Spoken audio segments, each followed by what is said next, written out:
ezalaki ya koinda mabe mokolo ya lobi 6 décembre na ngonga ya 1h bipai wapi baagent ya Kini Bopeto asali deja 3 mois impayé oyo bazali kotravaye na Kini Bopeto kasi bazali kozwa salaire te. Bato Kini Bopeto batomboki bato bazoboma pongi na bango orke na poto musala oyo ya butu bafutaka mutu salaire double po azoboma pongi na ye. Na commune ya Masina na quartier 3 na Siforko bakweyaki na maboko ya la police pe bana ya basi oyo bango nde bazalaka na nsima ya wagon baedaka mibali na bango pona kocharge bango, c'est-à-dire tango bazali kobunda bango bazali korenforce bango na mabanga kokamwa nde baye kokanga bana ya basi oyo botala bazali kobeta misu na munoko lokola ntaba alie savon nzoka nde bitumba yango ekozaki badega ebele ya kosakana te. Entre autres ba victime bazalaki ebele neti mwana mobali oyo bozali komona ye autaki na ye kosala wenze na faut pas tellement bitumbelekalaki makasi bakale ye basasi ye lokola nyama kokamwa etikalaki muke baboma ye. Bana o mibala basozomona oyo o mwasi ya kuluna abotana kuluna oyo pe koto mwasi ya kuluna za danseuse magazo tanga maza danseuse mobali na kuluna kandi babenga biso kenda na sambula to kuti scène ya evenement pene bakunu wabunda bana basi bazozwa mabanga na milamba bapesa mibali na bango Kishasa oyo tokomona makambo boete plafonnier ezali libaya ya plafond ou bien moto azobeta plafond. Plafonnier eza moto abeta à plafond. Oui, Trésor. Boni. Ouais, ça va. Biso toi un bloc relié. Non, Trésor, ne te jouez pas avec moi. Bo saka nanga te komini. Hein? Aziza ucho benga nga o yaya lo relié zate. Karmia benga nga kuna yaya to lambité.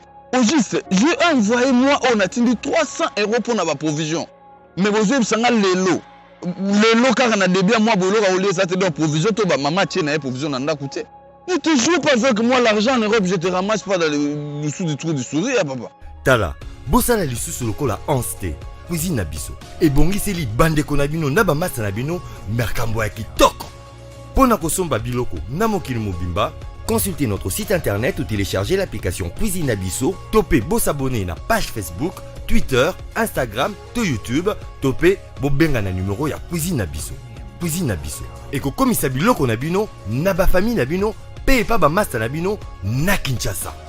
Surtout, profitez de la formule Nabiso pack Poesa très avantageux. Voilà, Bossamboué.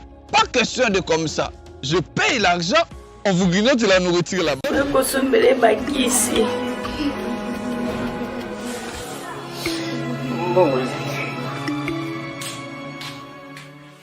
Enfin, avec le projet Congo Mokili Mavros, Bayeli Biso gratuité à santé. Bazali kotonga ba centre de santé na ba quartier inhospitalier ya ville ya Kinshasa. Nyonso ekozala ya ofele. Misala ebandi deja na Kindele pe na Maluku. Yope sala lokola baninga na 10 €, 100 €, 1000 € na yo contribuer pour na kosunga bandeko na Kinshasa. Tala na se ya vidéo na description okomona lien ya cagnotte. Cliquez lien ya cagnotte et kofungole la page oyo.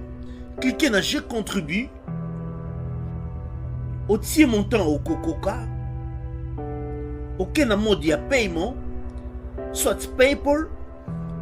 To compte bancaire. Congo Mokili avec le projet Mavros. Bayeli biso gratuité à 100. Biso ba étoile ya communication tozalaka na esengo makasi tango totelemaka liboso na bino. Pona kopesa bino basango o elekanaka na Congo Kinshasa pe mokili mobimba. Congo Kinshasa, Brazzaville, diaspora mokili mobimba topesi bino mbote bisika nyonso bozwami tika ete kime ya nkolo ezala okati ya mabota mabino. Merci pour la confiance na fidélité. O bozali kokoba kopesa biso ba étoile ya communication. Magazine ya lelo to fungola yango pona koyebisa na bino que depuis lobby lundi 6 décembre 2021 et Sengeli Boyebaka, ancien directeur et cabinet à chef de l'État, puis président il y a UNC Vital Kamerhe le pacificateur azalaki mise en liberté provisoire. Bozoba détail na commentaire il y a Bondi Vukulu.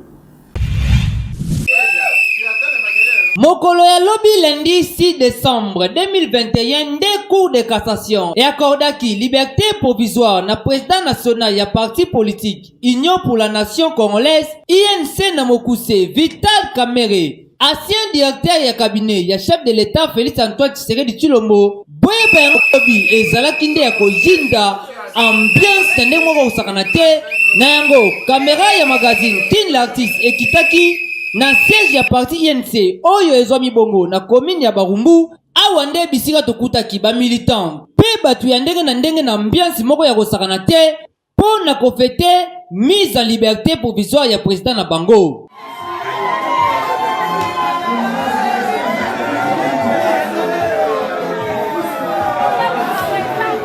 Kote na bango pe ba militant na esengo na motema balobaki boye VK bimi esengo atome na miso bango ba beleza na esengo makasi bango bezate wana yo ebika mais pour le moment VA libéré, merci. Ndenge zalaka mokonza bimi bani to le esengo na dega ndemo possible bani ndezale odango eko inda eloko lo ba beleza te to lo esengo makasi c'est ça. Pour rappel, boye pango ke cour de cassation et kondanaka Vital Kamerhe na 13 ans de prison ferme kasi abeti kaka 18 mois ya pamba nde mokola lobi 6 décembre ayaki bongo ko bénéficier na liberté provisoire na ye. Dossier oyo tozo talela pe toza ko jimele. Yebela ba cadre ya Union pour la Nation Congolaise UNC na Mokuse bango bazangaki maloba te sima ya libération ya président na bango bazalaki bongo na micro ya Bandi Vukulu chef terre. Oyebi papa na ozanga liloba koloba esengo eza na biso lelo eza lokola moto ya kufaki asekwe nakanisi justice epesi biso cadeau ya kitoko ya fin de l'année. Cadeau yango eza libération ya Kamerhe. Oyebi bana baoke na fin de l'année mbula elekaki ndenge moko na mawa, mais lelo tozokende na fin de l'année na cadeau ya munene libération ya président Kamerhe. Likambo te du fait que balongoli ye nesiko akangamaki na 4 murs akozonga na ndako na ye lelo, akolala na mbeto na ye lelo, akovanda tout autour ya famille na ye lelo. Eza déjà likambo munene pona biso. Le reste tokotala yango sima, mais eza lelo eke aza libéré. Nakotombela vraiment longonya na ba collaborateur na ba collaboratrice nanga nyonso ya Congolais Unis pour le soutien au pacificateur Vital Kamerhe oyo batikala ko tia maboko na sete oyo batikala ko kimate malgré arrestation ya mwana mboka Vital Kamerhe. Mingi bazalaki na biso bakimaki, me baoyo batikalaki bazalaki na kondima ete nzambe akoretablir toujours justice. Nde yango na félicité bango nyonso staff nanga mobimba na kozanga pe kole félicité te ba allié na biso ya INC na mwana mboka Billy Kambale oyo azoko kambalelo INC na ba responsable nyonso ya INC baoyo bazako lite po Vital Kamerhe azala libéré. Tozonga a la ville province ya Kinshasa boye bakyo na butu ya lobi ba agent ya Kinbopeto bango basala ki désordre makasi ko panza ba fulu na nzela bango balobi ke basali bongo 6 mois bafuta makate. Héritier Mbula Mr Drone chasseur d'images apesi ba détail na commentaire oyo. Ezalaki ya koinda mabe mokolo ya lobi 6 décembre na ngonga ya 1h bipai wapi ba Jean ya Kinbopeto oyo bamesana kocha propriété makasi na babutu kokombola ba prince pe kolongola basalite na bosoto kasi ya kokamo ezalaki ke na butu ya mokolo ya lobi bango moko pe lisusu ba kontinyaki kozwa bosoto pona koya kotana ba prince o bango bachaka propriété kokamwa kasi selon ba information balobaki que basali déjà 3 mois impayés oyo bazali ko travailler na Kinbopeto kasi bazali kozwa salaire te nde mokolo ya lelo balobaki te lelo tokosala lisusu musala te tokozongisa propriété oyo totia pendant 3 mois ezonga na ba prince botala ndenge bazali kozwa mabele bazali kozongisa na prince oyo kuna azali kotia mabanga ya grave ezalaki ke batumbi na bapine kokamwa kobandaki ntambo magasin ti koya na rekwado komata yango nzela oyo ekenda mo fleri bino moko botala ndenge salite ezongi na ndenge ya kosakana te bato akini bopeto batomboki bato bazoboma pongi na bango orke na poto musala oyo ya butu bafutaka mutu salaire double po azoboma pongi na ye yango ezalaka nini awa na ville province ya Kinshasa eloko soki ebandi malamu population bazosepela nango bazomona yango ezali kitoko epa na bango kasi ekomaka pasi na ngambu ya bakonzi mpona korespecte baakord oyo basinyaki na bato oyo bazali kosala misala sikoyo bino mobotala nde salite ezongi boye esali kitoko Kinshasa na biso toyebi te soki makambo oyo ekosila mokolo nini dossier oyo etali mingi gouverneur de la ville Gentilningo Bilambaka bapapa oyo na bamama baza na bana baza na bafamille kasi bazolela na kombo na yo ezali kosala kitoko ata moke te na commune ya Masina na quartier 3 Siforko écurie moko ya bakuluna bazokisi jeune moko kokamwa pona barando na bango c'est-à-dire barancune oyo bazalaka na yango reportage eza bongo signé Piero Ebende l'international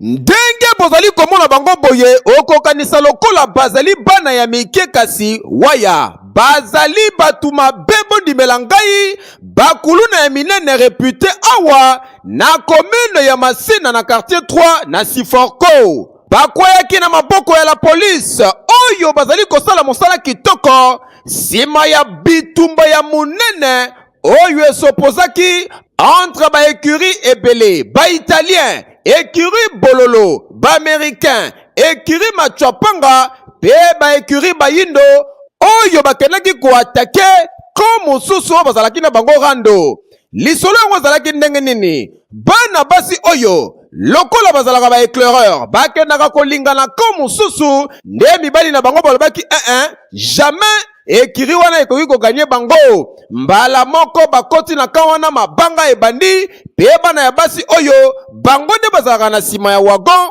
baedaka mibali na bango pona kocharge bango c'est-à-dire tango bazali kobunda bango bazali korenforce bango na mabanga kokamwa nde na se ya mvula wana la police pe elalaki te babandi kokotela bango chasse à l'homme bondimela ngai na se ya mbula chubu nde baye kokanga bana ya basi oyo botala bazali kobeta misu na munoko lokola ntaba alie savant oyo mosusu kuna azali kowangana ke ye ayebi makambo wana te awa tozali na poste ya la police oyo ezwami na commissariat urbain ya Tchongu na Masina 3 na susiati ya Nchwenge na quartier Siforko nzoka nde bitumba yango ekozaki ba dégâts ebele ya kosakana te entre autres ba victime bazalaki ebele ndeti mwana mobali oyo bozali komona ye autaki na ye kosala wenze na faux pas tellement bitumba elekalaki makasi bakale ye basasi ye lokola nyama kokamwa etikalaki moke baboma ye pasi pe mawa tovandi na mbula nde bayobenga biso ndozomona bana oyo aza na kati ya ekira ba-italien bana oyo mibale basi ozomona oyo mwasi ya kuluna abotana kuluna oyo mpe kote mwasi ya kuluna aza danseuse magi azotangama aza danseuse mobali na ye kuluna kandi babenga biso kokenda na sambula tokuti scène ya evenema pene bakuni babunda bana basi bazozwa mabanga na milemba bapesa mibali na bango Kinshasa oyo tokomona makambo boye te na $1900 ya pamba ozwi bourse d'études na yo pona kokende kotanga na mboka Chypre kende bongo na ba agence de voyage Eric Travel.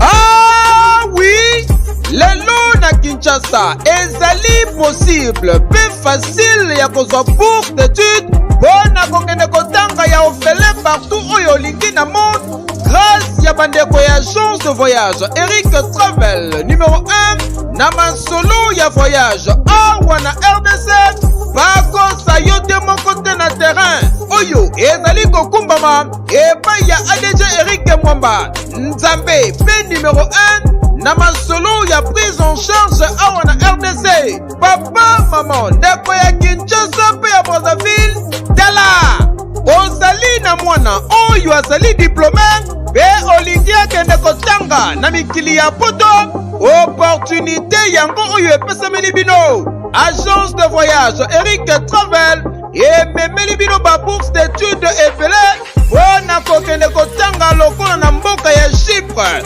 oyo ezali pays d'Europe na $1900 ya pamba oza mobimba na bourse d'études complète oyo ba démarche ezali kaka kosala 5 jours ya pamba pe bazali kobeta yango dada okei kotanga ya ofele pendant cycle mobimba na ba université ya minene ya mboka ya Chypre. Bana Kinshasa bana Brazzaville tofongoli masolo ya ba bourse d'études. Donc eza possible lelo ozwa bourse ya Chypre où ezala $1900 tosaleli ba dépense nyonso ba démarche nyonso. Tosaleli du début jusqu'à la fin ozwi visa avec la possibilité ya kodefa billet en crédit. Famille d'accueil déjà tobanda yango kala. Tokoti siko na Chypre. Donc famille d'accueil eza mobimba toyambi à partir aéroport to loger yo makambo nyonso. Bino ba étudiant, bino ba nyonso bo silisi bozui diplôme d'état année o. Et à ne pas oublier, bino ba toza la difficulté à passeport. Tolobaki yango déjà depuis 2019. Donc il est possible na ba agence Eric Travel nyonso na ba cyber café Eric ozwa passeport ya nyongo. Pour fouti $50 to sali au passeport ou etikali Europe c'est yango maleme surtout bino pe bato bo reva ko beta développer. Donc boya déjà pour défa passeport pour profiter na ba offre oyo. Donc toza wana pona ko servir bino. Okanisi esili tanja ba bourse d'études ezali pe pona bamboka ya Canada, États-Unis d'Amérique, na France, na Tunisie pe na bamboka misusu oza mobimba na prima ngondo oyo pe soki ozali na billet agence de voyage Eric Travel ekopesa yo billet ya nyongo, logement, encadrement pe orientation pona bino ba étudiant soki okomi na destination pe entrée express Canada na $5 ya pamba oza mobimba par résultat sur place. Adresse Okokuta biso na Liberté 11e rue industrielle, les KINPP, na commune ya Masina, quartier sans fil, en face ya robot roulage, oyo eswami na Kimbuta, na Matonge, na commune ya Kalamu, tozali no loin ya maison communale ya Kalamu, pe na rond-point Kintambo magasin, okokuta biso entre Facebook na WhatsApp, oza mobimba, na agence de voyage Eric Travel, voyager na facilité polobi na yo eleka lelo voyete esali déjà mikolo ebele que avenue des écoliers na quartier Kauka précisément na commune ya Kalamu eza bongo ya kobeba na ndenge ya kosakana te kasi bakondi bazali kobeta yango mama na karabola na reportage ya Jourdain Ndeko na commentaire ya Espoir 4K.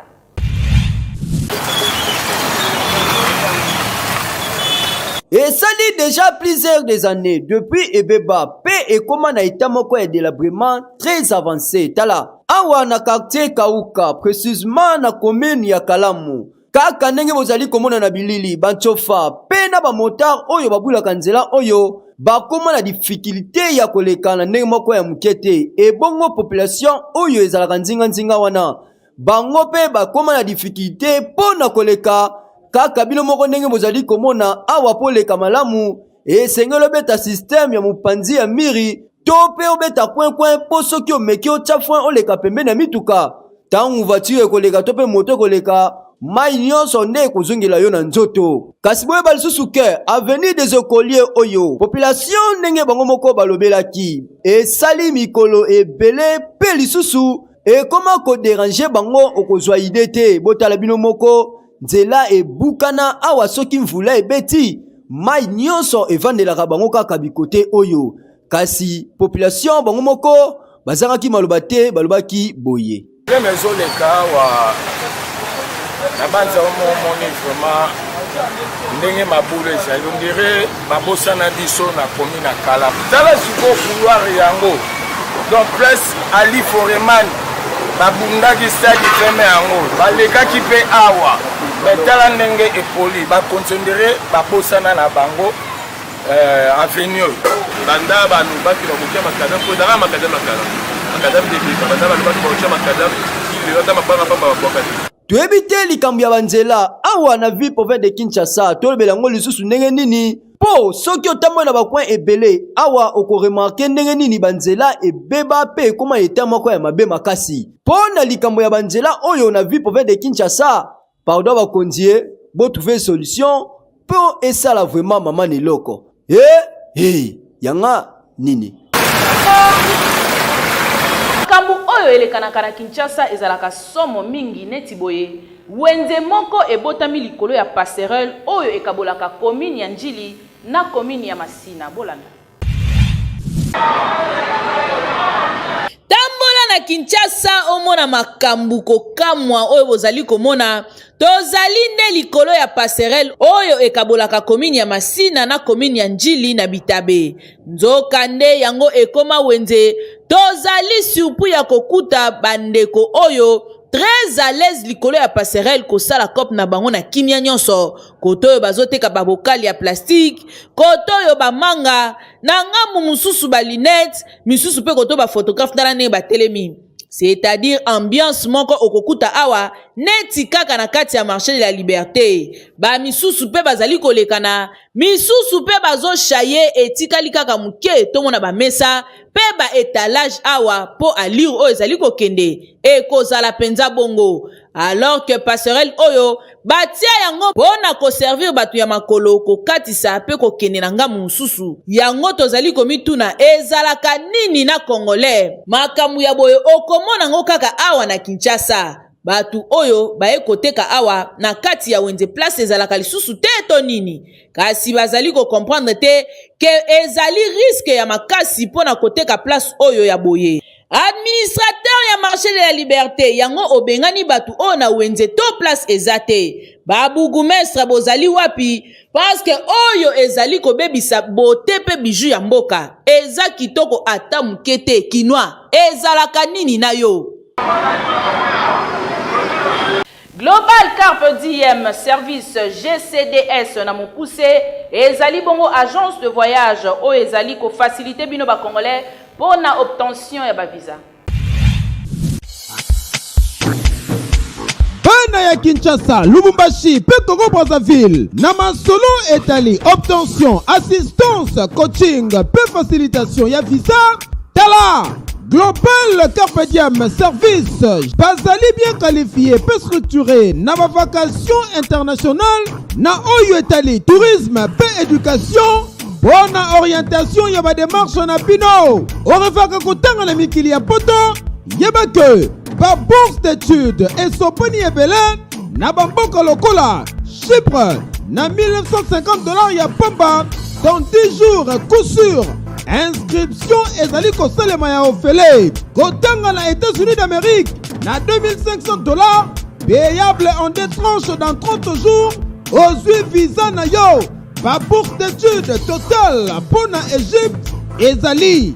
Premièrement, je dis un grand merci à GCDS. Bino moni visa na nga pour la Chypre dans la limité dans quelques jours.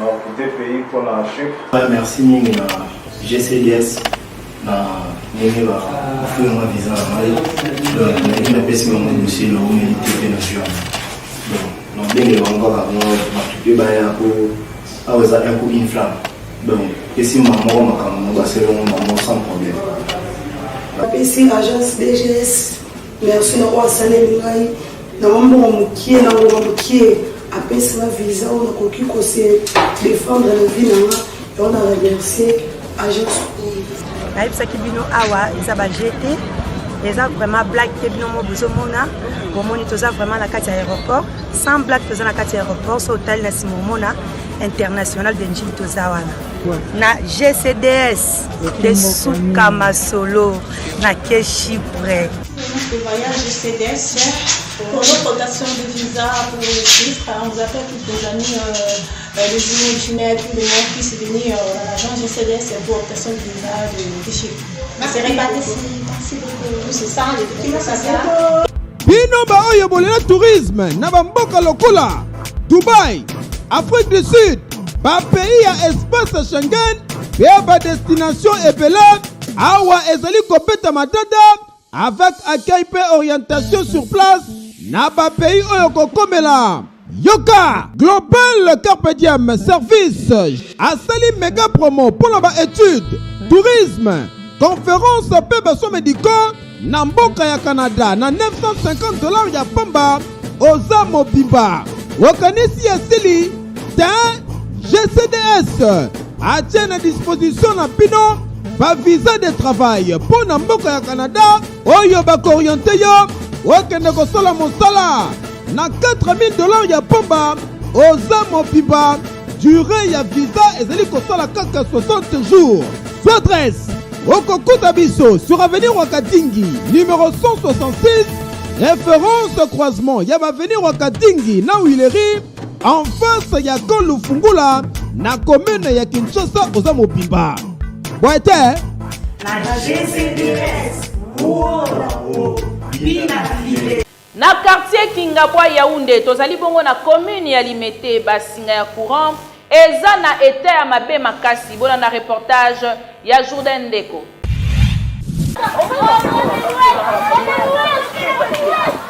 Basinga oyo bozali komona eza nango basinga ya silikoti te, eza pe basinga ya bilamba te, kasi eza nde basinga ya courant na commune ya Limete na quartier Kingabwa Yaoundé. Kaka ndenge misu na bino ezali komona basinga oyo eza na eta moko ya mabe makasi kita misusu etikala polele soki otuti yango olengi pe okangami misusu pe kita na porte ya lupangu boye kaka ndenge bozali komona batu bakoma koleka na coin na ekenge nyonso wana po basinga oyo etuta bango te awa na butu soki oza na kwiti okangami komeka kutu koleka te. Nzoka nde bahabitant ya quartier Kingabwa Yaoundé bafutaka ba facture na bango ndenge esengeli wana selon ba information tozwaki sur place. Kasi bango ba recevaka courant très faible en plus na ba délestage. Danger mususu ezali ke basinga oyo ndenge bozali komona boye epelaka moto pamba.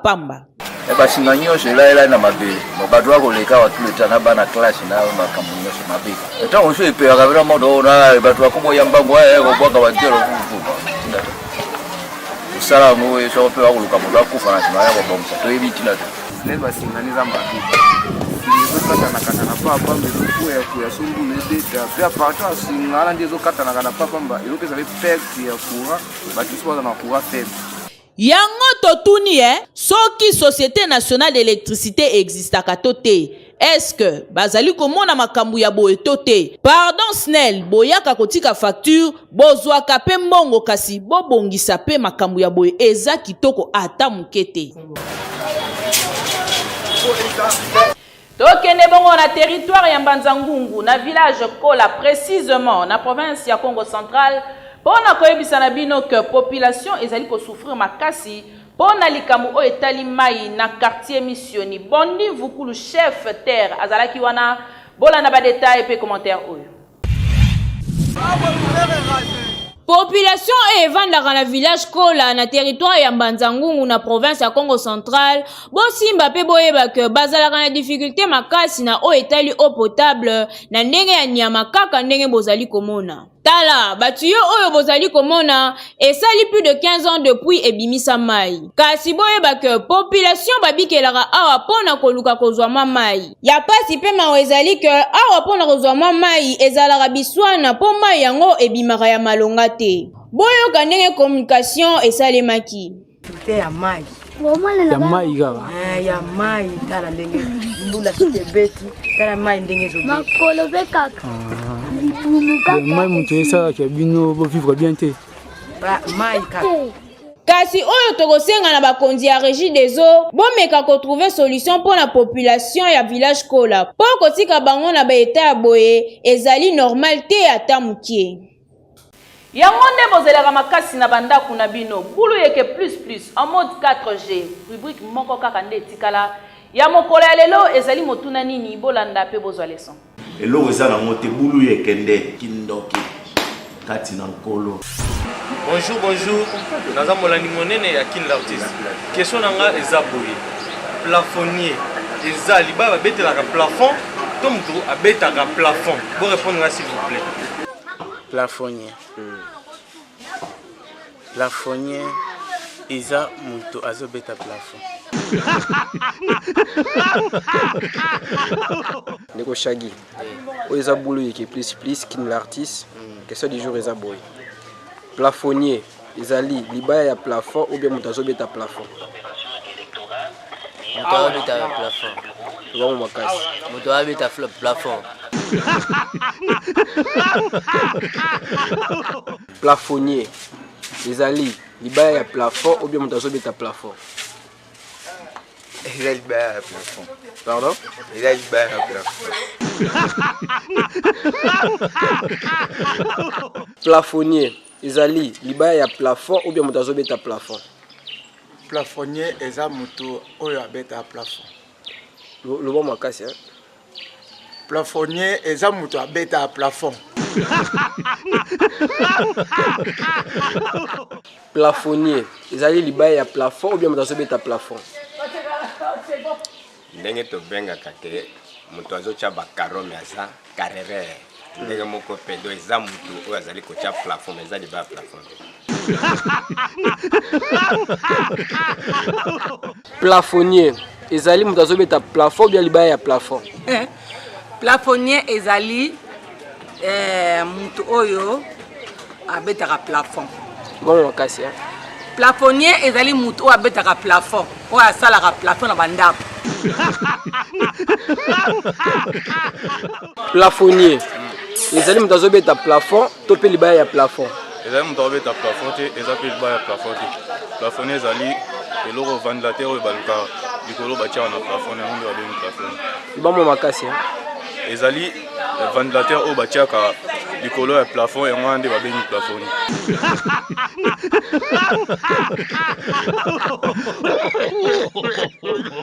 Boulou que Bliss ne tombera jamais, ça c'est l'original, parole du maître, ça parle plus trop. Quand on connaît, on connaît. Et quand on ne connaît pas, on apprend, parole du jeune maître. Tala ndenge boseki makasi bulu yeke koteli bino na bandaku bokangami bapandi bokwei na se kasi atolobaka mingi tango ozali koseka bongo ozalaka na stylo na kaye pona konote bonne réponse ya mokolo ya lelo bosimba pe bokanga ke plafonnier eza nango kaka système ya éclairage oyo ezalaka fixe likolo ya plafond sous forme ya balustre yango nde babengi plafonnier awa nde ngai Irene Mwanza nakomi na suka ya présentation ya magazine Kin l'artiste ya mokolo ya lelo bipai web nazaki na esengo makasi ya kotelema liboso na bino pe kopesa bino basango soki bosepelaki na édition bopesa merci na Elisabeth Kumbi na sima ya caméra tozalaki bongo na Espoir 4K ngana bino tokutani mikolo ezali koya kaka na compte ya présentation ya magazine Kin l'artiste kasi mokolo ya lobi bokozala bongo na chef terre Bondi Vukulu yende akopesela bino masolo lobi ekoleka lelo boyete.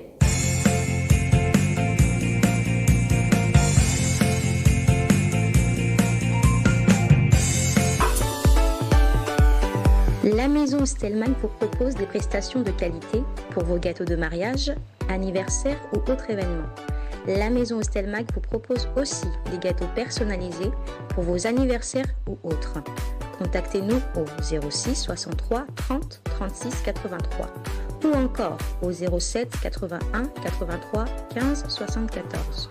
Vous pouvez aussi nous contacter sur la page Facebook Hostelmac.